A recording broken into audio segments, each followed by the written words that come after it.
Nous terminons notre étude sur les livres prophétiques et aujourd'hui, nous aborderons les 3 derniers livres de l'Ancien Testament, alléluia, qui sont le livre de Agé, Zacharie et Malachie, alléluia. Votre serviteur pour vous servir, le prophète Ézéchiel Conan, leader du ministère des Oliviers en action pour Christ. Qu'est-ce que nous pouvons dire sur ces livres, alléluia? La plupart des prophètes de l'Ancien Testament ont parlé avant la captivité. 2 seulement ont prophétisé pendant la captivité, Ézéchiel et Daniel. Agé, Zacharie et Malachie ont prophétisé après le retour.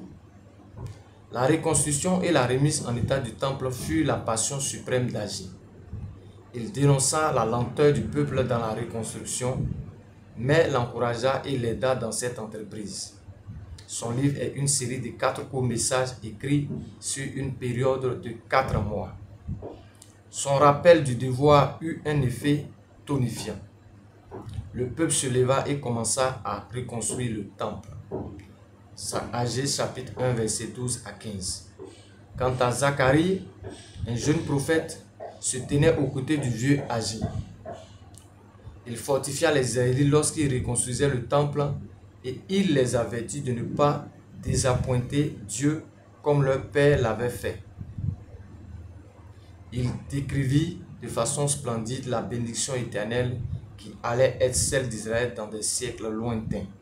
Zacharie a prédit la venue du Sauveur, puisque aucun autre prophète, à part Ésaïe.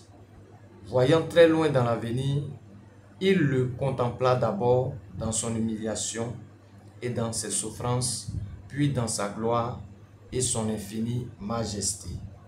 Quant à Malachie, alléluia, qu'est-ce que nous pouvons dire? Malachie est le pont entre l'Ancien Testament et le Nouveau Testament.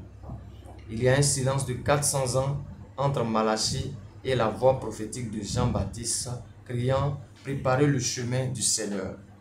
L'Ancien Testament se termine par le mot « interdit », alors que le Nouveau se termine par une bénédiction. Après une période de réveil, selon Néhémie 10, verset 28 à 39, le peuple s'est refroidi spirituellement et sa morale est devenue plus relâchée. Malachie est venu comme un réformateur et il a encouragé en même temps qu'il faisait des remontrances. Alléluia. Nous trouvons cela dans Malachie 3, verset 16 jusqu'au 4, verset 3. Alléluia. Que Dieu vous bénisse et que sa paix demeure sur votre vie dans le nom de notre Seigneur et Sauveur Jésus-Christ. Alléluia. Paix chez vous. Alléluia. Si tu n'étais pas encore abonné à ma chaîne, je t'invite, alléluia, à t'abonner afin de suivre encore d'autres enseignements. Que Dieu te bénisse et que sa faveur demeure sur ta vie au nom de Jésus-Christ. Amen.